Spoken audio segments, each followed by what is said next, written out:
Now class.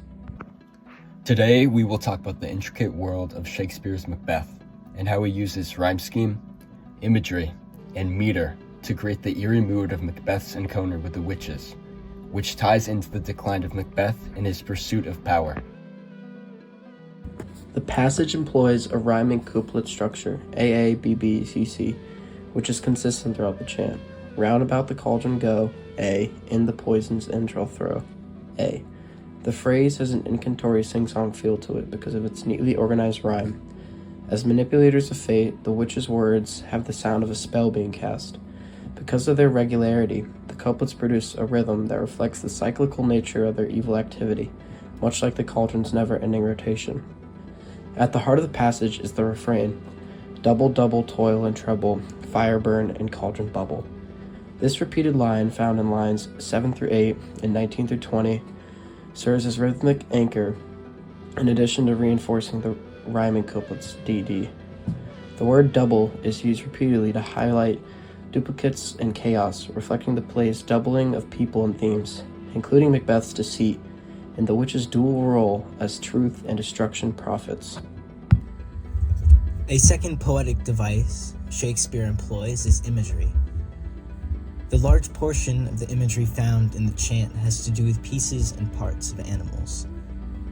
Shakespeare uses predatory animals, such as snakes, sharks, tigers, wolves, and dragons to illustrate the danger in which Macbeth is in that particular moment. Compounds such as scale of dragon and tooth of wolf would have been hard to come by and would have taken a lot of force to obtain.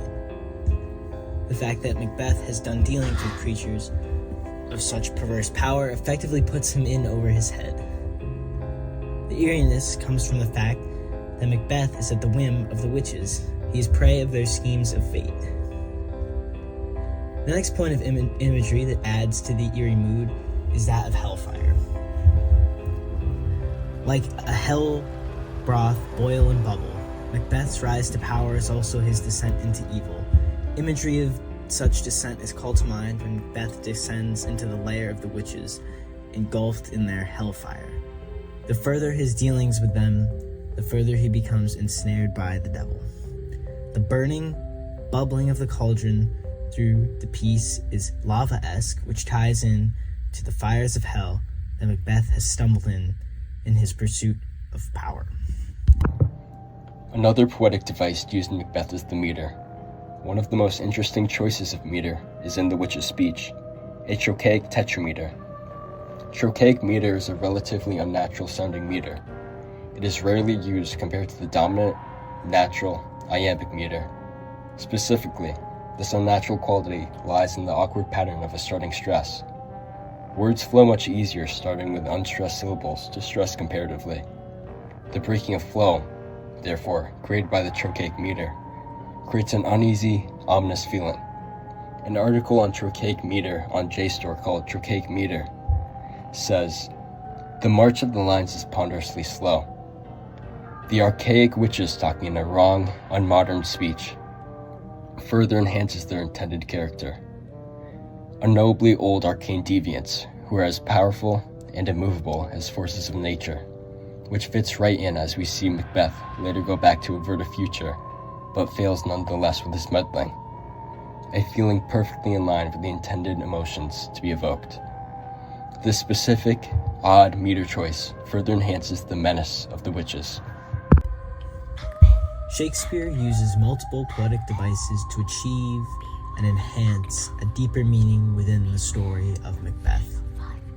These poetic devices are used to enhance atmosphere and mood. The unnatural meter of the witches makes the watcher feel their perverse nature. The imagery of nature demonstrates the witch's power over the natural world and power over Macbeth, while the rhyme scheme creates a sing-song cyclical pattern which mirrors Macbeth's own capture in the snare of power.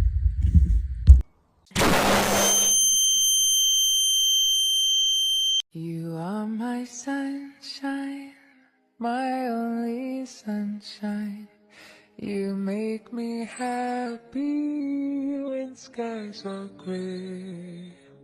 You'll never know, dear, how much I love you. Please don't take my sunshine.